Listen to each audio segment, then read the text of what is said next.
So this guy responded to my mediation video, how mediation is a scam. I have a more thorough video on YouTube about it. I've been talking about it for years, but everybody wants to voluntarily get financially raped and lay face down on the floor and arch their back really good and stick their butt up in the air and take it up the rear and don't want to stand up. Why? Because everybody says I have to. And you can't challenge anything because you don't have any self-esteem and you're a little Mitch of a soy boy who can't put your foot down and at least bring it up. Why are we doing this? Now, but this guy, he said, I'm 100% leaving my lawyer at home. Maybe he said 100% you're right about mediation being a scam. Leaving lawyer at home. It is court ordered, so going for bare minimum time at mediation and leaving. Nothing going to get resolved. Why wouldn't you use the... So, I think in the mediation video, if I remember right, I talked about how I'd walk into mediation and talk smack to them. If you're going to go in there and not have your attorney, and if she has her attorney, why wouldn't you make her pay for it? They're going to drag me into mediation. I'm representing myself. I don't know why you have an attorney in the first place, but represent yourself. And the other side has an attorney. I'll be in there all day. I'm going to make it cost them, if the attorney's $300 an hour, let's say, I'll be in there for 8 hours. That's $400 payday for the attorney. And the vast majority of people, 95%, this is what I tell you guys, this is what happens when guys don't listen to me. 95%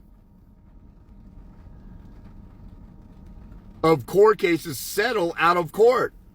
There's a 95% chance this lady doesn't want to go to trial, and he says he's going to go in there and not even manipulate or use the mediation to his advantage. I don't know why you do that. But then again, this guy doesn't follow me. He's just a passerby, popped up in his feed. He just wanted to make a comment and move on. Why would you come across a page where a guy who won and try and learn something? When somebody doesn't follow me, I know they don't give a shit and they just want to put their 2 cents in and they want to talk smack about the system. And I look at this guy's page. His page is filled with, woe is me. Oh, I suffer. I got cheated on. I got hurt. I got this and that. Yeah, we all did. And if you're going in the middle of it, I don't crap on anybody for being hurt and suffering. But if you have a kid at stake in your life with your kid at stake, you have to go to war. If you're in the middle of a war and your buddy gets shot next to you, you don't stop and grieve and say, oh, you poor thing, this and that. We cut off our emotion in the moment and we keep moving forward to stay alive. Then we grieve later. Mediation is an opportunity. Even though mediation is a scam, if you have to go through with it, why don't you do the stuff I talk about? Why would you walk in and say, I'm going to ask for the bare minimum and leave? Why wouldn't you go in there and say, I'm going to go for full custody because of your alienation? I may not get it, but I got nowhere to go but up. If he says I'm asking for the bare minimum is, that's every other weekend, so maybe he has less than that. If he has that little time with his kid, what do you got to lose by going in there and using mediation to your advantage when you have to go? First of all, I'm going to put up a fight as to why we even going and wasting time. But, again, the court system has this worship of alternative dispute resolution. Resolve your disputes outside court. Well, if you have one person who's intransigent, or one person who's conflict-riddled, or one person who's a narcissist, you're not going to settle on anything. So why do we have to go and talk? You guys have an exception that a DV victim does not have to go and mediate with the. Almost every state has an exception. You don't have to go and mediate if the guy is if there's a DV perpetrator on the other side. So if you have an exception to that, that means you can't work with them and you don't want them to have an opportunity to abuse you. This person's not going to settle with me. They're just going to use it to taunt me and to play games with me. But see, nobody reveals this phenomenon to a judge or makes these points, so the judges never realize this, so the system keeps chugging along. That's why my critics are idiots, because you don't go in there and say these things to unbrainwash the judges and change the MO of the court, and you're sitting there waiting for somebody to rescue you when you have a chance to go in there. There's another guy I met with this parents' rights group called The Other Parent, toprights.org, TOP rights.org. And so There's a non-custodial rights parents group because, once women are non-custodial parents, they get screwed and treated like second-class citizens too. But the other parent, I met this guy there, and I saw him at the courthouse. We happened to be at the courthouse at the same time. He's like, dude, I swear if just a dozen of us in this county would fight the right way, we'd turn this thing upside down. And he was totally right. Even a guy who's not out there, he's not even being part of a father's rights group now. That group dissolved like almost all of them do eventually. Pretty much all of them have, except the father's rights movement, who's holding their breath for the next 60 years to hopefully turn the system upside down. But this guy was saying, we just fought the right way, we could turn the system upside down. I've been agreeing with him ever since I fought the right way to turn my case upside down. So why... The judges do what they do because it's the way they've always done it, and they've gone unchallenged, and they just follow the status quo. And the whole point of going to court is arguing or pointing out what's wrong with the court's ruling or telling the judge what's wrong. It's a debate, and the judge is the debate moderator, and you can say this whole thing is a scam and all this other stuff, and we got it all wrong. That's what they did with slavery and Jim Crow laws, or, there was a court order that said Japanese citizens can be interned in concentration camps or detained and put in jail in concentration camps who are citizens without due process because we were worried about Chinese spies. So they violated the constitutional rights of citizens because folks thought they could just get away with it. And they did and then they got sued for reparations.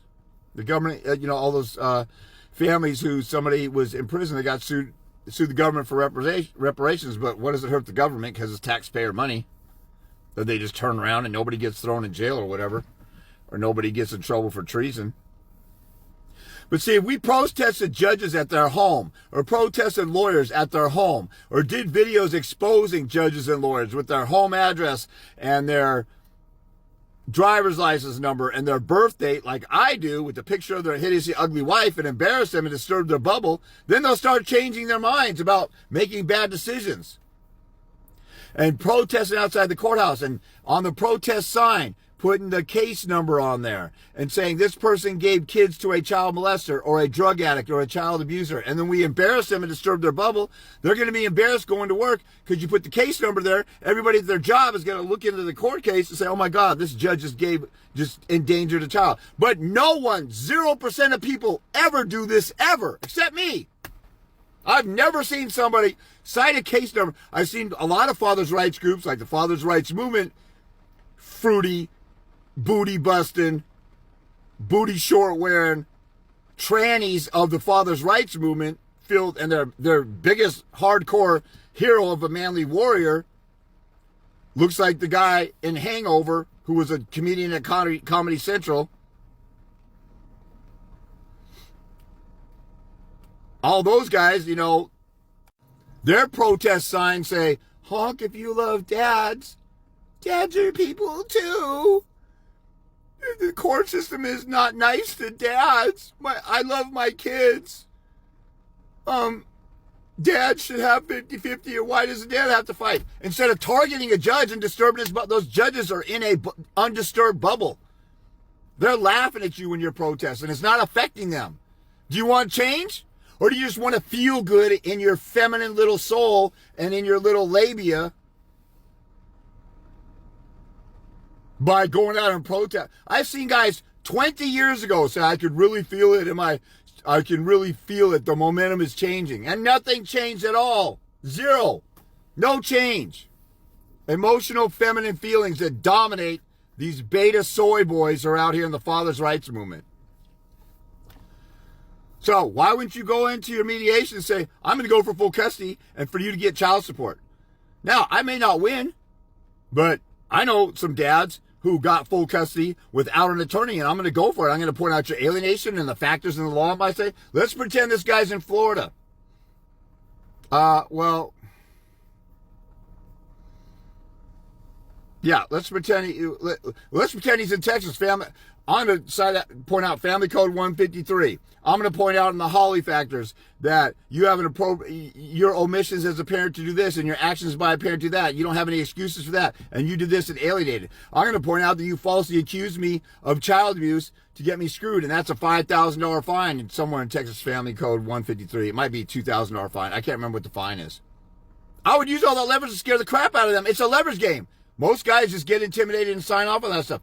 Use the mediation as leverage if you have to go. Don't just quit on it. Walk in and just not use it to your